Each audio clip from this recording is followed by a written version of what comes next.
At the same time, you can no longer have a choice, or even an apparent choice over your destiny. You actually don't have. What you're doing is like the prisoner going up the scaffold to a hanging. You're walking up the scaffold rather than being dragged, kicking and screaming. Israel Regarding once asked Aleister Crowley why he didn't have any invocations for the Enochian spirits in his books on magic, and Crowley said, "Oh, you don't have to invoke them. When you're ready, they come for you, whether you call or not."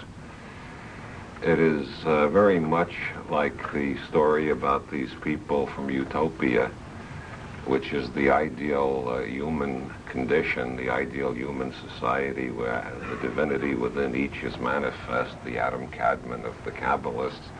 These travelers from Utopia went on a voyage of exploration, and unfortunately they got shipwrecked in a very barbaric and backward country where the most brutal and horrible conditions prevailed. People lived in abysmal poverty while a few others lived in ridiculous wealth and overfed their pet dogs.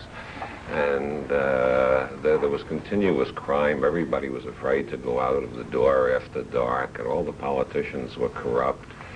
And the president got... It's not possible. This is only a fable. I don't claim things like it wouldn't happen on this planet. But in this fable, they found themselves in that horrible place, so naturally they kept trying to find a way to get out, and finally somebody built a boat. And he had the boat all set so about 20 of them could make an escape, and they all showed up, and the first one said, "Where's the room for my cabbages?" And the shipbuilder said, "Cabbages? I only got room for us so that we can sail back to Utopia." The guy said, "But I can't go without my cabbages. I've got 320 cabbages. And these cabbages are worth something. I put a lot of time and effort into them. They give meaning to my life. I know I can sell them.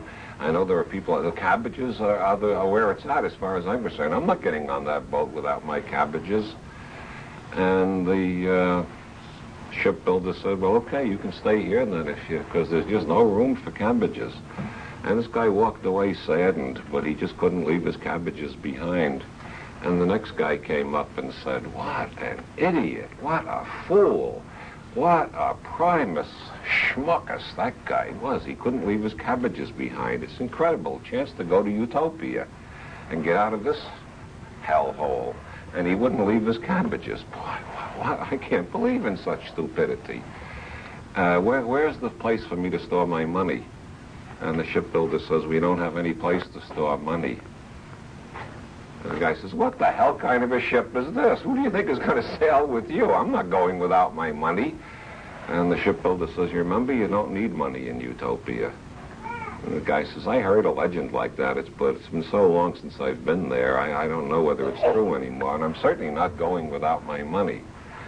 And he went away feeling sad too, but at least he felt he had maintained a legitimate point, that he was acting sanely and rationally, and he knew what was important, because even if Utopia might exist, and even if the legends weren't terribly fictionalized over the generation, even if there was such a place, there was only a gamble that they might get there. And meanwhile, he did have his money, and it was sane and reasonable to hold on to it. And at least he knew he was acting with common sense, not like that schmuck who wouldn't let go of the cabbages.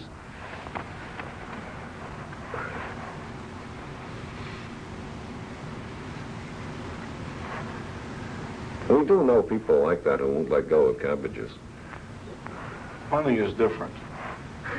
No, money is important. Listen, cabbages, you can do without cabbage. Anybody can do without cabbage. But money, now we're getting serious. You can't live without money. One of the things that you've sort of stated over and over in your books is you would like to be immortal or die trying.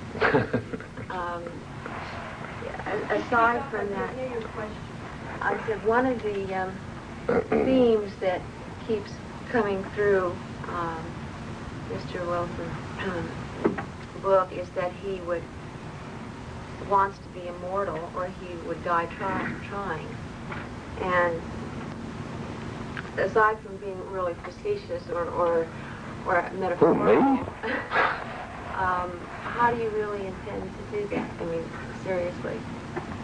Intent to what? To be immortal or to die trying?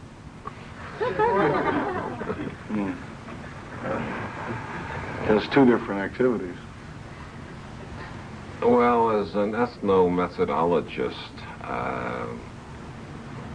ethnomethodology is where I feel I'm really at home. That's the sociology of sociology, and it was invented by Harold Garfinkel and a few others, Carlos Castaneda and some other jokers down at UCLA. From an ethno-methodological point of view, the quest for immortality is part of the transformation of consciousness. We've got a consciousness movement in this country which has conditioned itself into certain states where it has stopped growing at certain places. There's this old legend that the Sufis break up groups after they become successful, because after they're successful they're starting to turn into conditioning instruments, so it's time to break them up and move on. I feel the consciousness movement has to be broken up in certain ways by getting certain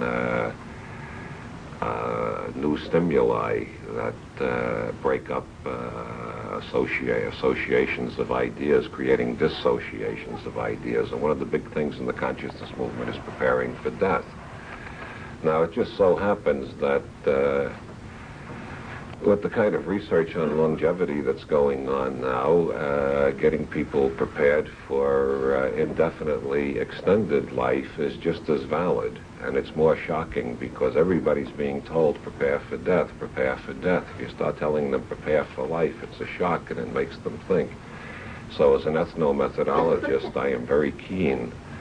There are hundreds of seminars around the Bay Area to prepare for death. I only know one group that's doing seminars to prepare people for immortality, for the chance. That's the next evolutionary step. And that's the Theta seminars run by Leonard Orr. I think it's awfully funny that while we got this scientific